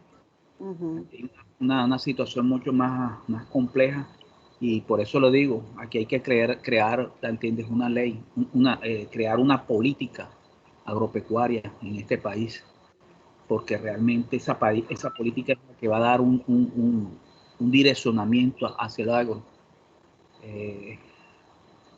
Tenemos problemas de servidumbre, tenemos problemas de vías terciarias y secundarias en este país que son una porquería, porque, perdónenme la expresión, pero hay que decirlo de esa manera. Más tajante no puede ser. Tenemos una situación de intermediación, ¿entiendes? El productor, que es el que tiene las tierras, es el que se mata, es el que suda, es el que menos en esta cadena productiva. Entonces, eso es una política de esta debe direccionar también a los precios, la competitividad de los precios. Esas cosas, ¿ya entiendes?, generan, ¿ya entiendes?, de una u otra manera un mejor bienestar en el campesino. De igual manera, la asistencia técnica en este país, a través de la creación de las humatas en el país, tenemos que reconocerlo. Eso es como un hijo abortivo, eso nació abortado, porque realmente no conozco ningún municipio en el país que realmente tenga una unidad técnica, de asistencia técnica. De pronto aparece uno y encuentra uno, en el caso coloquial, nosotros aquí en la costa, ¿entiendes? Encuentro personas que siguen diciéndole al campesino que aplique el Orban para todo, ¿entiendes? Entonces son cosas que no, sin criterio técnico, sin nada, porque realmente es una cuestión para colocar de pronto una cuota política en un cargo de esto. Esa es la situación. Una ley, ¿entiendes?, no le va a dar la alternativa que necesitamos nosotros para el acompañamiento al productor agropecuario. Muchas gracias. Muy bien, muchas gracias. Profe, yo. Dale. A ver, lo que pasa es que esas tres preguntas tienen un alto contenido para mí, como si existiera una salvación a esta situación, ¿cierto? Parto de que no hay programas estatales, hay programas de gobierno, y mientras eso siga sucediendo, el gobierno de turno querrá dejar su impronta en las legislaciones que crea con su equipo de la rama legislativa. Y escuchaba en estos días, no recuerdo dónde, que este país, aquí se generan 3 leyes por semestre, estamos hablando de 6 en el año. ¿Cuántas de esas conocemos? No sé. ¿Cuántas de esas van enfocadas al sector agropecuario? Menos. Con esta pandemia, el único sector que no paró fue el sector rural. Pero ¿qué hubo de beneficios para el sector rural? Aparte de los pañitos de agua tibia que más fueron publicidad que eficacia y eficiencia, y que le hubiera llegado al productor. Cuando se habla de pobreza, ese es un concepto tan subjetivo que se presta a muchas interpretaciones. Finalmente, ¿a qué tipo de pobreza nos estamos refiriendo? La ley 1876 del 2017 lleva 4 años y nada que arranca. Es más, uno de los aspectos que trata la ley es el tema de la formación en competencias para las personas que van a prestar el servicio, y se lo asignaron a solamente una entidad para que sea la que certifique esas competencias, y esa entidad no tiene el capital humano, estoy hablando de SENA. Sí, no da abasto. No da abasto para dar las capacidades, para ofrecer las capacitaciones a toda la demanda que hay en este momento, para poder implementar y empezar en ejecución la ley 1876. La ley para mí es muy altruista, es muy bonita, ¿para qué? No lo podemos negar, pero va a pasar lo mismo que pasa con las políticas públicas, y ahí sí, con todo el respeto, replanteo el tema de políticas públicas, porque es otra estrategia que están usando los gobiernos locales, departamentales y nacionales.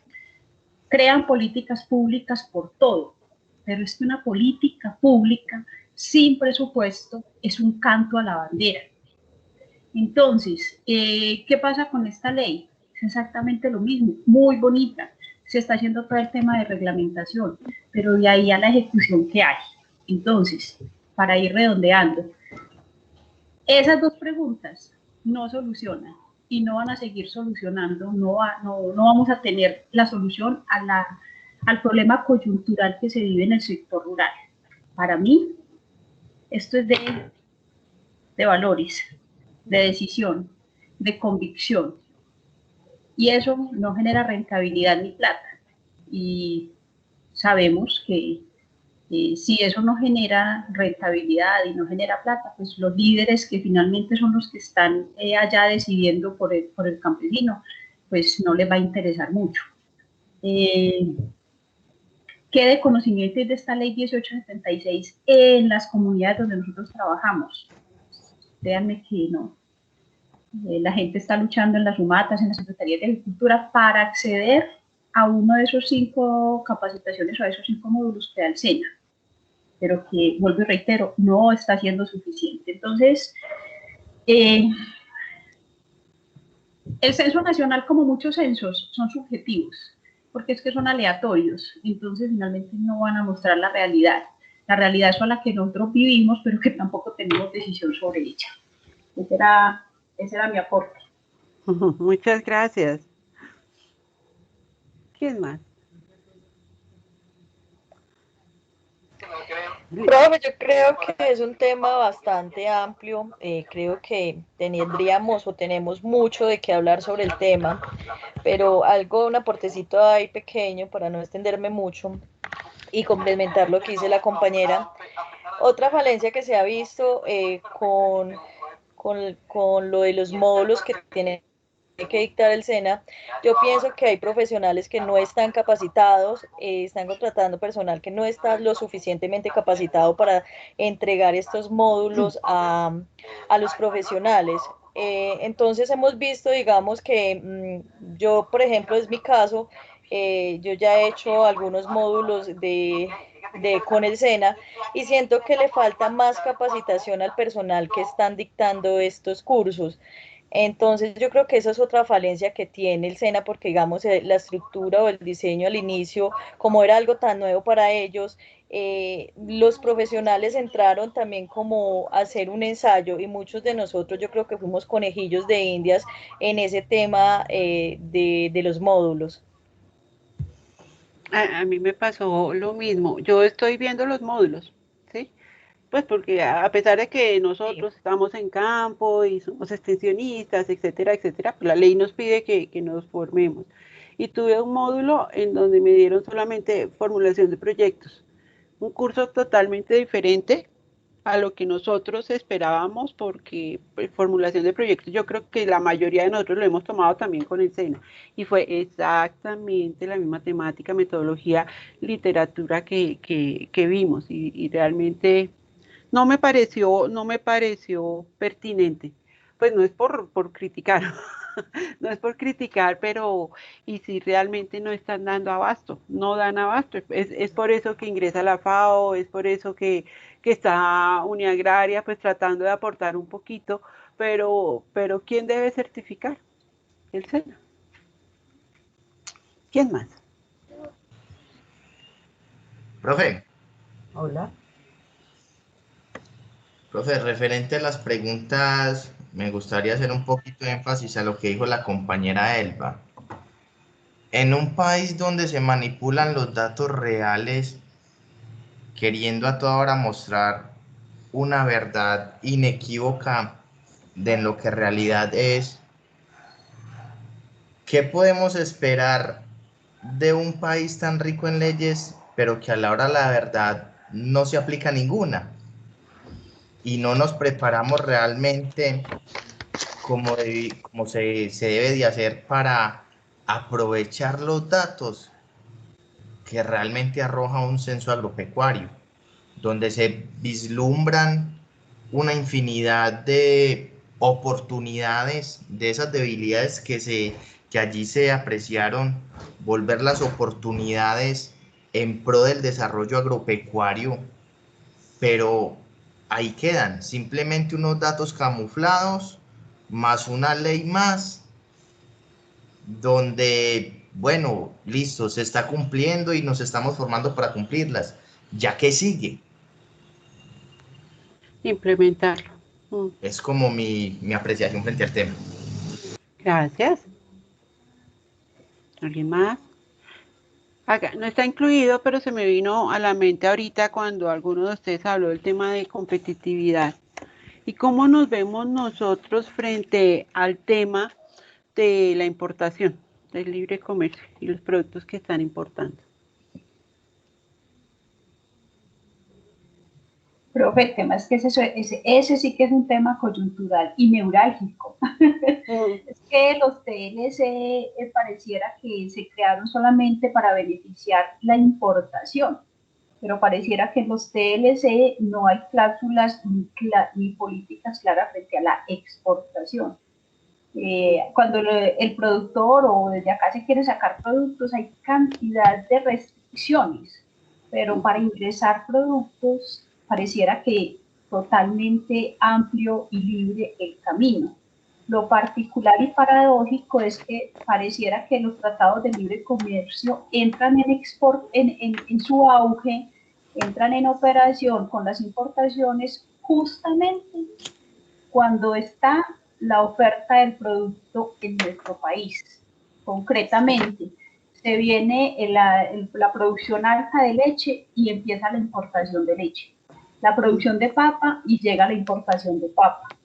Los cereales y llega la importación de cereales. Entonces pareciera que este gobierno o el gobierno, y no estoy hablando de un tema político, sino de la legislación que existe, pero que le debemos decir un nombre, y es que el gobierno finalmente, el constitucionario, sea quien sea, indistintamente del color o del partido que sea, pareciera entonces que benefician eso al extranjero, a los otros países, pero la producción de nuestros campesinos no está siendo valorada. Entonces a mí me parece que ese tema de los TLC dan para mucho porque realmente demasiado de inequitativos. Sí, es un tema muy álgido, ¿no? Me genera esa última participación una pregunta que tiene que ver con los que tienen el capital para importar, sí tienen la información de la que uno de los participantes menciona de que no hay información en Colombia y entonces pueden traer la producción de afuera justo cuando aquí hay buena producción y saben que va a haber buena producción. O sea, sí hay información y la manejan unos o realmente no hay información y todo el tiempo está entrando productos de afuera, haya o no haya producción interna. O sea, ¿es intencional? Yo no sé, pregunto. No, ahí sí no tengo, esa es una pregunta que nos debemos hacer nosotros así internamente porque yo no tengo la respuesta, pero yo tengo claro que sí hay información. Ustedes mismos me acaban de decir, ustedes tienen la información colgada en plataforma, ¿cierto? La CCI maneja también ese tipo de información. Fedegan maneja información y todo es información abierta para absolutamente todos. Pero pues, miremos quiénes se benefician con esas importaciones. Y además llegan a unos precios muy bajos, ¿sí? Y nosotros tenemos que competir con eso y nosotros estamos manejando el precio de nuestros insumos a precio de dólar. ¿Sí? Entonces, por eso es que a nosotros nos sale muchísimo más caro producir. ¿Sí? Es que es un tema al cual le podríamos dedicar muchísimas clases, pero como no tenemos tantas clases, pero yo sí estoy segura que la información sí la hay. Exacto, entonces precisamente era para hacer esa reflexión. Listo, el censo demuestra que estamos mal de información, pero resulta que estamos funcionando con información.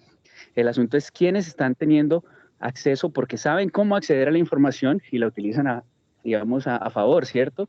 Eso acomodo, pero lo que sí. tú dices de los insumos, lo que tú dices de los insumos que es que nosotros producimos con insumos a precio de dólar y a precio de dólar también importamos y acá nos sale más costoso todo. Ahí es donde sí viene claramente el tema de las políticas para la protección del sector agropecuario. Bueno, ¿qué pasa con ese tema de los insumos que vienen a unos precios negociados que no pueden que nadie los puede sostener, pues, para producir internamente? En este país no hay protección en ese sentido. Es donde los insumos son más costosos, los combustibles son más costosos y todo. Si uno mira al comparar precios con otros países, aquí estamos llevados y cada día subiendo más, y con lo que se viene ahora va a subir más. O sea, y lo otro, pues como una que hay con el tema de información, si bien la información, como dijo el compañero, el plan tiene una información tabulada y registrada en una plataforma, la cobertura de productores por parte del plan es demasiado bajita por el tema del presupuesto. O sea, nosotros, lo digo por el departamento de Antioquia, pues, o sea, aquí estaremos cubriendo por ahí el 20% de los municipios, pues, más o menos, o hasta menos. Y si uno le pone a ver la cantidad de productores que hay en Antioquia, yo creo que estamos debajo de un 10% de productores cubiertos por el plan. Aquí estamos cubriendo, para este año vamos a cubrir 1.300 productores. Imagínate, pues, para un departamento como Antioquia. Son 100 municipios. O sea, nada más haga el cálculo para que vea. Y somos nosotros los que de pronto, junto con la federación, estaremos haciendo un trabajo en ese sentido. Y lo otro, que ha tenido continuidad. Esa es otra cosa. Porque uno ve que algunas otras entidades han hecho alguna cosa, pero es porque resultó, hicieron un contratico y un proyecto de 3 meses y ahí cubrieron 4 peludos. Pero aquí la cosa ha sido continua, vamos en el 9º año. Gracias. ¿Alguien más? Profe, no, ya con esta prometo ya no hablar más. No te preocupes.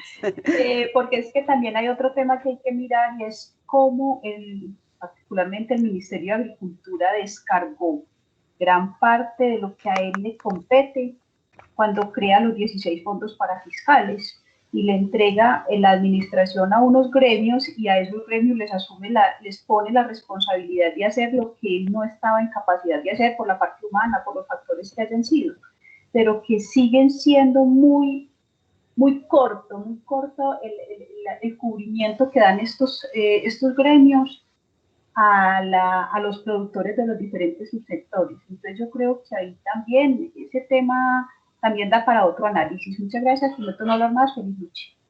No, me encanta que hablen. Me encanta que hablen.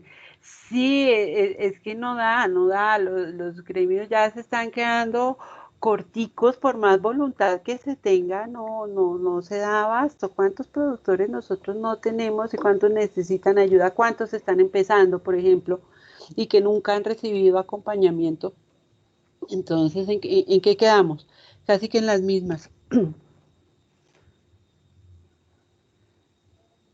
Bueno, sigamos. Esta tiene un video, pero es mucho más largo.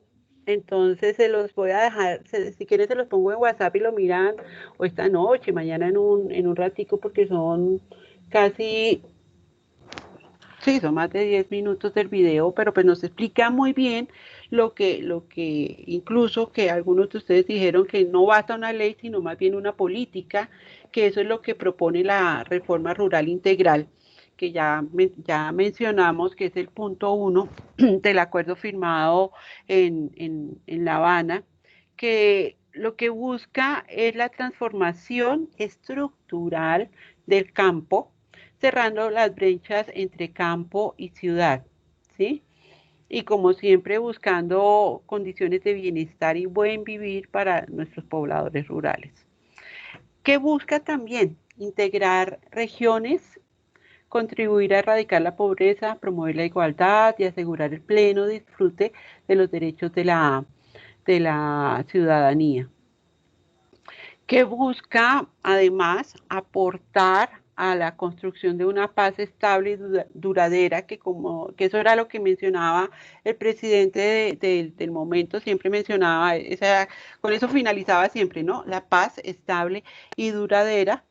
y reconociendo la importancia nuevamente pues, de la asistencia técnica en el fortalecimiento de las capacidades productivas de la economía campesina, familiar y comunitaria, que es el enfoque más fuerte que tiene este punto.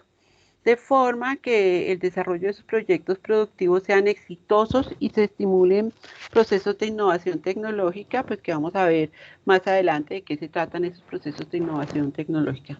Porque en muchas ocasiones la gente piensa, no, entonces robotizar y mecanizar absolutamente todo lo que hay en el sector rural, y no se trata de eso.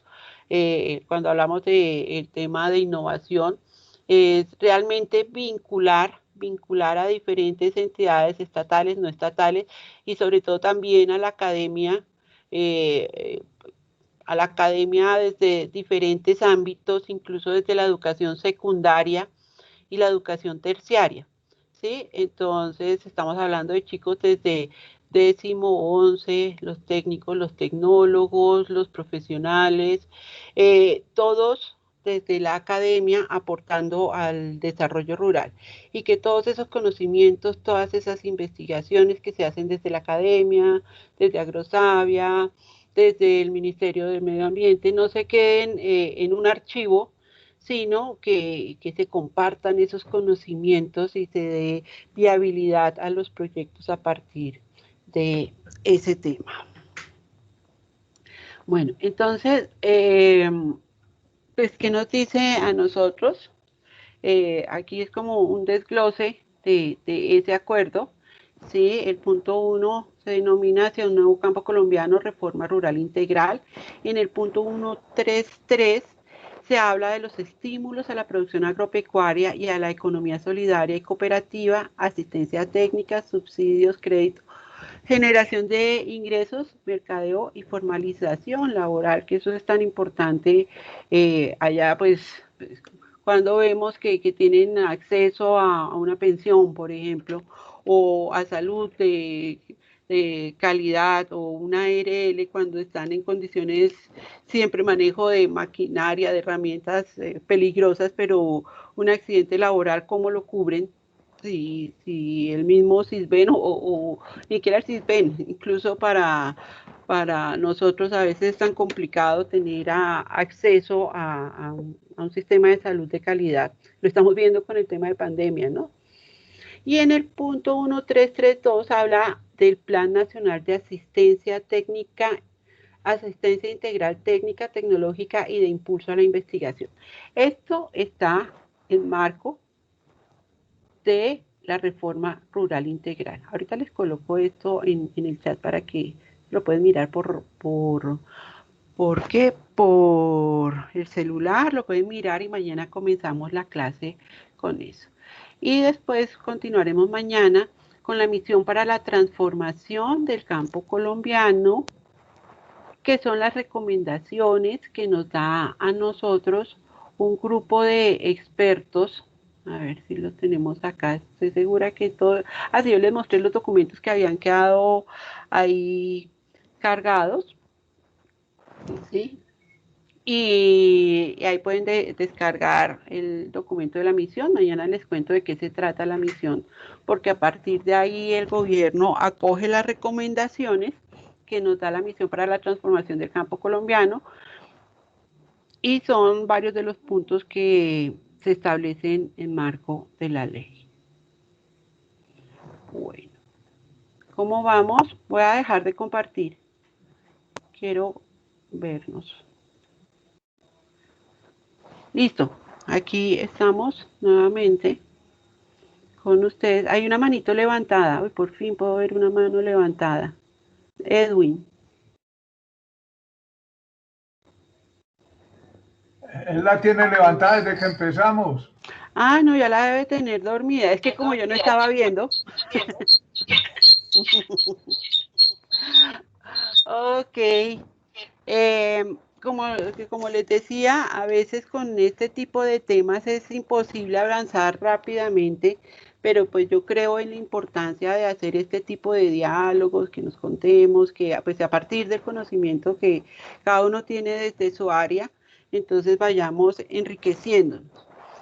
¿Cómo vamos hasta hoy? ¿Cómo nos fue hoy?